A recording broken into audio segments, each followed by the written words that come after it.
இந்த கல்வி என்பது எந்த அளவிற்கு ஒரு மனிதனுடைய வாழ்க்கையை உயர்த்தும் என்று சொன்னால், எந்த அளவிற்கு ஒரு மனிதனுடைய தகுதியை மேலோங்கி காட்டும் என்று சொன்னால், இதை நாம் செயலளவு வெளிப்படுத்த வேண்டாம், மற்றவர்கள் பார்ப்பதற்காக வெளிப்படுத்த வேண்டாம். மாறாக இந்த கல்வியினுடைய தாக்கத்தை அல்லாஹ் பார்க்கிறான் என்று நாம் வெளிப்படுத்தினோம் என்று சொன்னால் அல்லாஹ் உங்களுடைய தகுதியை உயர்த்துவான். ஏனென்றால் அதற்கு சான்றாக அல்லாஹ்வே தன்னுடைய திருமறையில் கூறி காட்டுகின்றான். கதுசமி அல்லாஹ் என்கிற ஜுஸுவிலே அல்லாஹ் தஆலா முஜாதலா என்கிற சூராவிலே கூறி காட்டுகின்றான், இர்ஃபஇல்லாஹு அல்லதீன ஆமனு மின்கும் வல்லதீன ஊதுல் இல்ம தரஜாத்.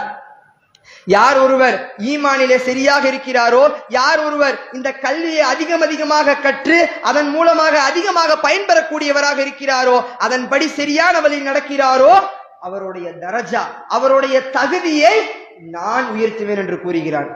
இந்த உலகத்தில் இருக்கக்கூடிய தலைவரோ, இந்த உலகத்தில் இருக்கக்கூடிய பெரும் ஆட்சியாளரோ அல்ல, இந்த உலகத்தில் இருக்கக்கூடிய அனைத்தையும் படைத்த, ஏன் அனைத்தும் படைப்பாளனாக இருக்கும் பொழுது, அனைத்தும் படைப்பினங்களாக இருக்கும் பொழுது படைத்த ஒருவனாக இருக்கிறானே, நான் தான் ஒருவன் படைத்தவன் என்று கூறிக்கொண்டிருக்கிறானே, அப்பேற்பட்ட அல்லாஹ் சாட்சி கூறுகிறான், நீங்கள் ஈமானுடையவர்களாக இருந்தீர்கள் என்று சொன்னால் இந்த கல்வி நம்முடைய உள்ளத்தில் அதிகமாக வந்தால்தான் இந்த ஈமான் என்பது அதிகரிக்கும். அதனால் தான் அல்லாஹ் பின் கூறுகிறான், இந்த கல்வியில் அறிவுடையவனாக யார் இருக்கிறானோ அவனுடைய தகுதியை நான் உயர்த்துவேன் என்று அல்லாஹ் கூறுகிறான்.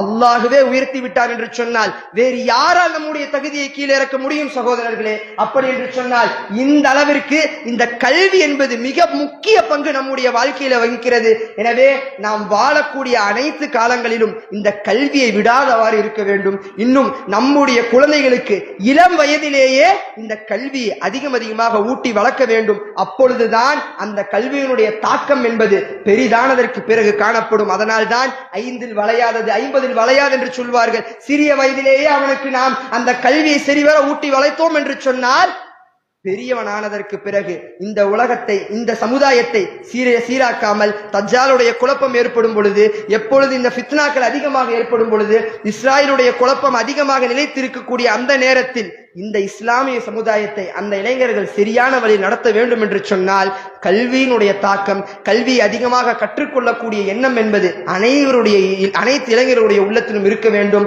அதற்கு அவர்களுடைய பெற்றோர்களும் அதிகமாக கவனம் எடுக்க வேண்டும். இளைஞர்களாக இருக்கக்கூடிய அனைவரும் அதற்கு அதிகமாக முயற்சி எடுக்க வேண்டும். இந்த கல்வியினுடைய தாக்கத்தை புரிந்து கொண்டு அந்த முக்கியத்தை உள்வார்ந்து அதை நம்முடைய வாழ்க்கையில் அதிகமாக அமல்படுத்தக்கூடிய பாக்கியத்தை அல்லாஹ் நம் அனைவருக்கும் தந்தருள் புரிவானாக.